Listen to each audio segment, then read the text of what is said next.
Bacaan Alkitab 17 November 2021. 1 Tawarikh pasal 9 dan 10, Ibrani pasal 12, Amos pasal 6, Lukas pasal 1 ayat 39 hingga 80. 1 Tawarikh pasal 9. Seluruh orang Israel telah terdaftar dalam silsilah. Mereka tertulis dalam kitab raja-raja Israel, sedang orang Yahuda telah diangkut ke dalam pembuangan ke Babel oleh karena perbuatan mereka yang tidak setia.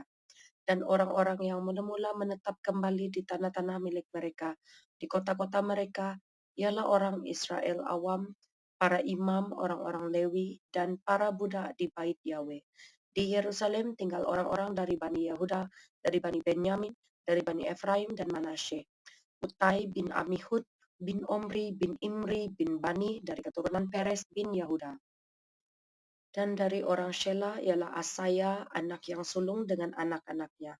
Dari keturunan Zera ialah Yewel dengan sanak saudaranya 690 orang. Dari Bani Benyamin ialah Salu bin Mesulam bin Hodawia bin Hasenua, Yibnia bin Yeroham, Ela bin Uzi bin Mikri, dan Mesulam bin Sepaca bin Rahuel bin Yibnea, dengan sanak saudara mereka menurut keturunan mereka 956 orang. Semua orang itu adalah kepala puak. Dari para imam ialah Zedaya, Yoyarib, Yakin, Azaria bin Hilkia bin Mesulam bin Zadok bin Merayot bin Ahitub, pemuka rumah Yahweh.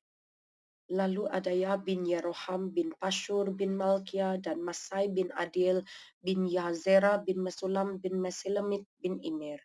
Dengan sanak saudara mereka kepala-kepala puak 1760 orang, orang-orang tangkas untuk menyelenggarakan ibadah di rumah Yahweh. Dari orang-orang Lewi ialah Semaya bin Hasub bin Azrikam bin Hasabya dari keturunan Merari, lalu Bakbakar, Heresh, Galal, dan Matanya bin Mika bin Zikri bin Asaf, serta Obaja bin Semaya bin Galal bin Yedutun, dan Berekia bin Asa bin Elkana yang diam di desa-desa orang Netofa.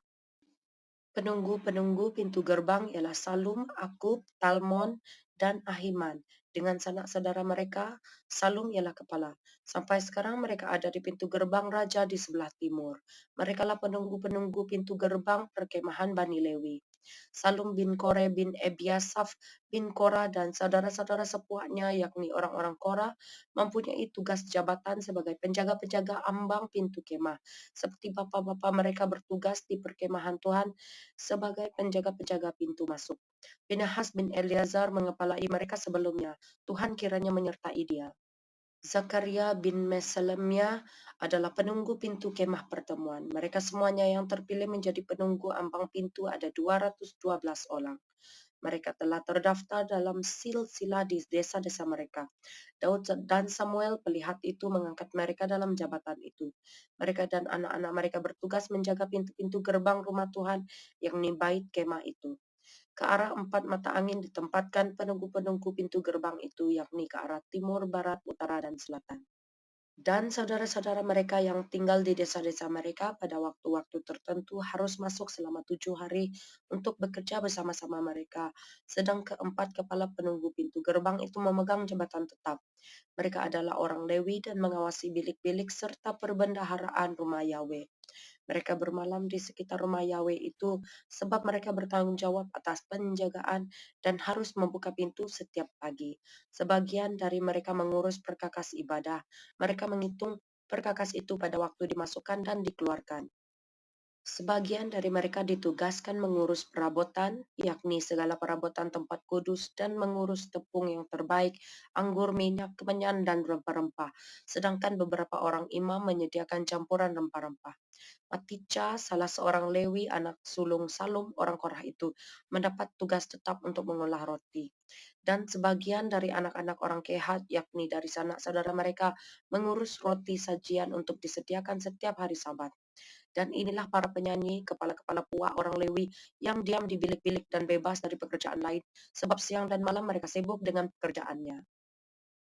Itulah para kepala puak orang Lewi, para kepala menurut keturunan mereka. Mereka ini diam di Yerusalem.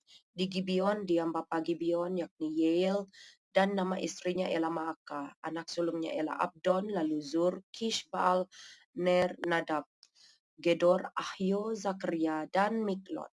Miklot memperanakan Simeam. Juga mereka ini pergi diam berdekatan dengan saudara-saudara mereka di Yerusalem bersama-sama saudara mereka yang lain. Ner memperanakan Kish, Kish memperanakan Saul, Saul memperanakan Yonatan, Malkisua, Abinadab, dan Eshbaal. Anak Yonatan ialah Meribal dan Meribal memperanakan Mika. Anak Mika ialah Piton, Melek, Tahria, dan Ahas. Ahas memperanakan Yaira, Yaira memperanakan Alemet, Asmawet, dan Zimri. Zimri memperanakan Moza. Moza memperanakan Bina dan anak orang ini ialah Refaya dan anak orang ini ialah Elasa dan anak orang ini ialah Azel. Azel mempunyai 6 orang anak dan inilah nama-nama mereka. Azrikam, Bokru, Ismail, Searia, Obadya dan Hanan. Itulah anak-anak Azel. 1 Tawarik pasal 10. Orang Filistin berperang melawan orang Israel. Orang-orang Israel melarikan diri dari hadapan orang Filistin dan banyak yang mati terbunuh di pergunungan Gilboa. Orang Filistin terus mengejar Saul dan anak-anaknya dan menewaskan Yonatan, Abinadab, dan Malkisua anak-anak Saul. Kemudian makin beratlah pertempuran itu bagi Saul. Para pemanah menjumpainya dan melukainya. Lalu berkatalah Saul kepada pembawa senjatanya, "Hunuslah pedangmu dan tikamlah aku, supaya jangan datang orang-orang yang tidak bersunat ini memperlakukan aku sebagai permainan." Tetapi pembawa senjatanya tidak mau karena ia sangat segan. Kemudian Saul mengambil pedang itu dan menjatuhkan dirinya ke atasnya. Ketika pembawa senjatanya melihat bahwa Saul telah mati, ia pun menjatuhkan dirinya ke atas pedangnya lalu mati. Jadi Saul, ketiga anaknya, dan segenap keluarganya sama-sama mati. Ketika dilihat seluruh orang Israel yang di lembah bahwa tentara telah melarikan diri dan bahwa Saul serta anak-anaknya sudah mati, maka mereka meninggalkan kota-kota mereka lalu melarikan diri juga. Kemudian datanglah orang Filistin dan menetap di sana. Ketika keesokan harinya orang Filistin datang merampasi orang-orang yang mati terbunuh itu, didapati mereka Saul dan anak-anaknya tergelimpang di pegunungan Gilboa. Mereka merampasinya dan mengambil kepala Saul dan senjata-senjatanya, lalu menyuruh orang berkeliling di negeri orang Filistin untuk menyampaikan kabar itu kepada berhala-berhala mereka dan kepada rakyat. Kemudian mereka menaruh senjata-senjata Saul di kuil Allah mereka, tetapi batu kepalanya dipakukan mereka di rumah Dagon. Ketika seluruh Yabesh Gilead mendengar tentang segala yang telah dilakukan orang Filistin terhadap Saul, maka bersiaplah segenap orang gagah perkasa lalu pergi mengambil mayat Saul dan mayat anak-anaknya. Mereka membawanya ke Yabesh dan menguburkan tulang-tulang mereka di bawah pohon besar di Yabesh. Sesudah itu berpuasalah mereka 7 hari lamanya. Demikianlah Saul mati karena perbuatannya yang tidak setia terhadap Tuhan. Oleh karena ia tidak berpegang pada firman Tuhan dan juga karena ia telah meminta petunjuk dari arwah dan tidak meminta petunjuk Tuhan. Sebab itu Tuhan membunuh dia dan menyerahkan jabatan raja itu kepada Daud bin Isai. Ibrani pasal 12. Karena kita mempunyai banyak saksi bagaikan awan yang mengelilingi kita, marilah kita menanggalkan semua beban dan dosa yang begitu merintangi kita, dan berlomba dengan tekun dalam perlombaan yang diwajibkan bagi kita. Marilah kita melakukannya dengan mata yang tertuju kepada Yesus yang memimpin kita dalam iman dan yang membawa iman kita itu kepada kesempurnaan, yang dengan mengabaikan kehinaan tekun memikul salib ganti sukacita yang disediakan bagi dia yang sekarang duduk di sebelah kanan takhta Yahweh. Ingatlah selalu akan dia yang tekun menanggung bantahan yang sehebat itu terhadap dirinya dari pihak orang-orang berdosa, supaya jangan kamu menjadi lemah dan putus asa. Dalam pergumulan kamu melawan dosa, kamu belum sampai mencucurkan darah. Dan sudah lupakah kamu akan nasihat yang berbicara kepada kamu seperti kepada anak-anak? Hai anakku, janganlah anggap enteng didikan Tuhan. Dan janganlah putus asa apabila engkau diperingatkannya. Karena Tuhan mengajar orang yang dikasihinya dan ia menyesal orang yang diakuinya sebagai anak. Jika kamu harus menanggung ganjaran, Yahweh memperlakukan kamu seperti anak. Di manakah terdapat anak yang tidak dihajar oleh ayahnya? Tetapi jikalau kamu bebas dari ganjaran yang harus diderita setiap orang, maka kamu bukanlah anak, tetapi anak-anak gampang. Selanjutnya dari ayah kita yang sebenarnya kita beroleh ganjaran, dan mereka kita hormati. Kalau demikian, bukankah kita harus lebih taat kepada Bapa segala roh, supaya kita boleh hidup? Sebab mereka mendidik kita dalam waktu yang pendek sesuai dengan apa yang mereka anggap baik. Tetapi dia menghajar kita untuk kebaikan kita, supaya kita beroleh bahagian dalam kekudusannya. Memang tiap-tiap ganjaran pada waktu ia diberikan tidak mendatangkan sukacita tetapi duka cita. Tetapi kemudian ia menghasilkan buah kebenaran yang memberikan damai kepada mereka yang dilatih olehnya. Sebab itu kuatkanlah tangan yang lemah dan lutut yang goyah, dan luruskanlah jalan bagi kakimu sehingga yang pincang jangan terpelecok tetapi menjadi sembuh. Berusahalah hidup damai dengan semua orang dan kejarlah kekudusan, sebab tanpa kekudusan tidak seorang pun akan melihat Tuhan. Jagalah supaya jangan ada seorang pun menjauhkan diri dari kasih karunia Yahweh, agar jangan tumbuh akar yang pahit yang menimbulkan kerusuhan dan yang mencemarkan banyak orang. Janganlah ada orang yang menjadi cabul atau yang mempunyai nafsu yang rendah seperti Esau, yang menjual hak kesulungannya untuk sepiring makanan. Sebab kamu tahu bahwa kemudian ketika ia hendak menerima berkat itu, ia ditolak. Sebab ia tidak beroleh kesempatan untuk memperbaiki kesalahannya, sekalipun ia mencarinya dengan mencucurkan air mata. Sebab kamu tidak datang kepada gunung yang dapat disentuh dan api yang menyala-nyala, kepada kekelaman, kegelapan, dan angin badai, kepada bunyi sangkakala dan bunyi suara yang membuat mereka yang mendengarnya memohon supaya jangan lagi berbicara kepada mereka, sebab mereka tidak tahan mendengar perintah ini. Bahkan jika binatang pun yang menyentuh gunung, ia harus dilempari dengan batu, dan sangat mengerikan pemandangan itu, sehingga Musa berkata, "Aku sangat ketakutan dan sangat gemetar." Tetapi kamu sudah datang ke Bukit Sion, ke kota Yahweh yang hidup, Yerusalem syurgawi, dan kepada beribu-ribu malaikat, suatu kumpulan yang meriah, dan kepada jemaat anak-anak sulung yang namanya terdaftar di surga, dan kepada Yahweh yang menghakimi semua orang, dan kepada roh-roh orang-orang benar yang telah menjadi sempurna, dan kepada Yesus pengantara perjanjian baru, dan kepada darah pemercikan yang berbicara lebih kuat daripada darah Habel. Jagalah supaya kamu jangan menolak Dia yang berfirman, sebab jikalau mereka yang menolak Dia yang menyampaikan firman Yahweh di bumi tidak luput, apalagi kita jika kita berpaling dari Dia yang berbicara dari surga. Waktu itu suaranya menggoncangkan bumi, tetapi sekarang ia memberikan janji. Satu kali lagi aku akan menggoncangkan bukan hanya bumi saja, melainkan langit juga. Ungkapan satu kali lagi menunjuk kepada perubahan pada apa yang dapat digoncangkan, karena ia dijadikan supaya tinggal tetap apa yang tidak tergoncangkan. Jadi karena kita menerima kerajaan yang tidak tergoncangkan, marilah kita mengucap syukur dan beribadah kepada Yahweh menurut cara yang berkenan kepadanya dengan hormat dan takut, sebab Yahweh kita adalah api yang menghanguskan. Amos pasal 6. Celaka atas orang-orang yang merasa aman di Sion, atas orang-orang yang merasa tentram di Gunung Samaria, atas orang-orang terkemuka dari bangsa yang utama, orang-orang yang kepada mereka kaum Israel biasa datang. Menyeberanglah ke Kalne dan lihat-lihatlah, berjalanlah dari sana ke Hamat yang besar itu, dan pergilah ke Gad orang Filistin.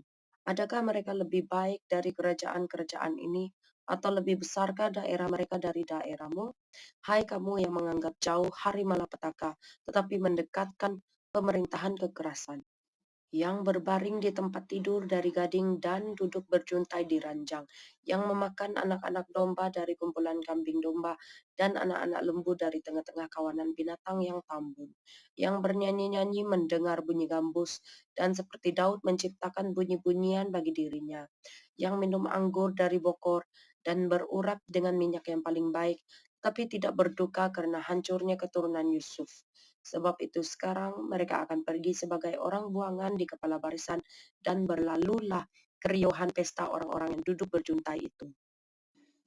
Tuhan Yahweh telah bersumpah demi dirinya. Demikianlah firman Tuhan Yahweh semesta alam. Aku ini keji kepada kecongkakan Yakub dan benci kepada purinya. Aku akan menyerahkan kota serta isinya. Dan jika masih tinggal 10 orang dalam satu rumah, mereka akan mati. Dan jika pamannya, pembakar mayat itu, yang datang mengangkat dan mengeluarkan mayat itu dari rumah itu, bertanya kepada orang yang ada di bagian belakang rumah, "Adakah lagi orang bersama-sama engkau?" Dan dijawab, "Tidak ada." Ia akan berkata, "Diam, sebab tidaklah patut menyebut-nyebut nama Tuhan." Sebab sesungguhnya Tuhan memberi perintah, maka rumah besar dirobohkan menjadi reruntuhan, dan rumah kecil menjadi rosokan. Berlarikah kuda-kuda di atas bukit batu, atau dibajak orangkah laut dengan lembu? Sungguh kamu telah mengubah keadilan menjadi racun, dan hasil kebenaran menjadi ipu. Hai kamu yang bersukacita karena Lodabar, dan yang berkata, bukankah kita dengan kekuatan kita merebut Karnaim bagi kita? Sebab sesungguhnya aku akan membangkitkan suatu bangsa melawan kamu, hai kaum Israel. Demikianlah firman Tuhan Yahweh semesta alam. Dan mereka akan menindas kamu dari jalan yang menuju Hamat sampai ke sungai yang di Araba. Lukas pasal 1 ayat 39 hingga 80. Beberapa waktu kemudian berangkatlah Maria dan langsung berjalan ke pergunungan menuju sebuah kota di Yehuda. Di situ ia masuk ke rumah Zakaria dan memberi salam kepada Elizabeth. Dan ketika Elizabeth mendengar salam Maria, melonjaklah anak yang di dalam rahimnya. Dan Elizabeth pun penuh dengan Roh Kudus, lalu berseru dengan suara nyaring, "Diberkatilah engkau di antara semua perempuan, dan diberkatilah buah rahimmu. Siapakah aku ini sampai ibu Tuhanku datang mengunjungi aku? Sebab sesungguhnya ketika salammu sampai kepada telingaku, anak yang di dalam rahimku melonjak kegirangan. Dan berbahagialah ia yang telah percaya, sebab apa yang dikatakan kepadanya dari Tuhan akan terlaksana." Lalu kata Maria, "Jiwaku memuliakan Tuhan dan hatiku bergembira karena Yahweh Juru Selamatku, sebab ia telah memperhatikan kerendahan hambanya. Sesungguhnya mulai dari sekarang segala keturunan akan menyebut aku berbahagia, karena Yang Maha Kuasa telah melakukan perbuatan-perbuatan besar kepadaku, dan namanya adalah kudus. Dan rahmatnya turun-temurun atas orang yang takut akan dia. Ia memperlihatkan kuasanya dengan perbuatan tangannya dan mencerai-beraikan orang-orang yang congkak hatinya. Ia menurunkan orang-orang yang berkuasa dari tahtanya dan meninggikan orang-orang yang rendah. Ia melimpahkan segala yang baik kepada orang yang lapar dan menyuruh orang yang kaya pergi dengan tangan hampa. Ia menolong Israel hambanya karena ia mengingat rahmatnya, seperti yang dijanjikannya kepada nenek moyang kita, kepada Abraham dan keturunannya untuk selama-lamanya. Dan Maria tinggal kira-kira 3 bulan lamanya bersama dengan Elizabeth, lalu pulang kembali ke rumahnya. Kemudian genaplah bulannya bagi Elizabeth untuk bersalin dan ia pun melahirkan seorang anak laki-laki. Ketika tetangga-tetangganya serta sanak saudaranya mendengar bahwa Tuhan telah menunjukkan rahmatnya yang begitu besar kepadanya, bersukacitalah mereka bersama-sama dengan dia. Maka datanglah mereka pada hari yang ke-8 untuk menyunatkan anak itu, dan mereka hendak menamai dia Zakaria menurut nama bapaknya. Tetapi ibunya berkata, "Jangan, ia harus dinamai Yohanes." Kata mereka kepadanya, "Tidak ada di antara sanak saudaramu yang bernama demikian." Lalu mereka memberi isyarat kepada bapaknya untuk bertanya nama apa yang hendak diberikannya kepada anaknya itu. Ia meminta batu tulis, lalu menuliskan kata-kata ini, "Namanya adalah Yohanes." Dan mereka pun heran semuanya. Dan seketika itu juga terbukalah mulutnya dan terlepaslah lidahnya. Lalu ia berkata-kata dan memuji Yahweh. Maka ketakutanlah semua orang yang tinggal di sekitarnya, dan segala peristiwa itu menjadi buah tutur di seluruh pergunungan Yudea. Dan semua orang yang mendengarnya merenungkannya dan berkata, "Menjadi apakah anak ini nanti? Sebab tangan Tuhan menyertai dia." Dan Zakaria ayahnya penuh dengan Roh Kudus, lalu bernubuat katanya, "Terpujilah Tuhan Yahweh Israel, sebab ia melawat umatnya dan membawa kelepasan baginya. Ia menumbuhkan sebuah tanduk keselamatan bagi kita di dalam keturunan Daud, hambanya itu, seperti yang telah difirmankannya sejak purbakala oleh mulut nabi-nabinya yang kudus, untuk melepaskan kita dari musuh-musuh kita dan dari tangan semua orang yang membenci kita, untuk menunjukkan rahmatnya kepada nenek moyang kita dan mengingat akan perjanjiannya yang kudus, yaitu sumpah yang diucapkannya kepada Abraham bapa leluhur kita, bahwa ia mengaruniai kita, supaya kita terlepas dari tangan musuh, dapat beribadah kepadanya tanpa takut, dalam kekudusan dan kebenaran di hadapannya seumur hidup kita. Dan engkau, hai anakku, akan disebut Nabi Yahweh yang Maha Tinggi, karena engkau akan berjalan mendahului Tuhan untuk mempersiapkan jalan baginya, untuk memberikan kepada umatnya pengertian akan keselamatan yang berdasarkan pengampunan dosa-dosa mereka, oleh rahmat dan belas kasihan dari Yahweh kita, dengan mana ia akan melawat kita surya pagi dari tempat yang tinggi, untuk menyinari mereka yang diam dalam kegelapan dan dalam naungan maut, untuk mengarahkan kaki kita kepada jalan damai sejahtera. Adapun anak itu bertambah besar dan makin kuat rohnya, dan ia tinggal di padang gurun sampai kepada hari ia harus menampakkan diri kepada Israel.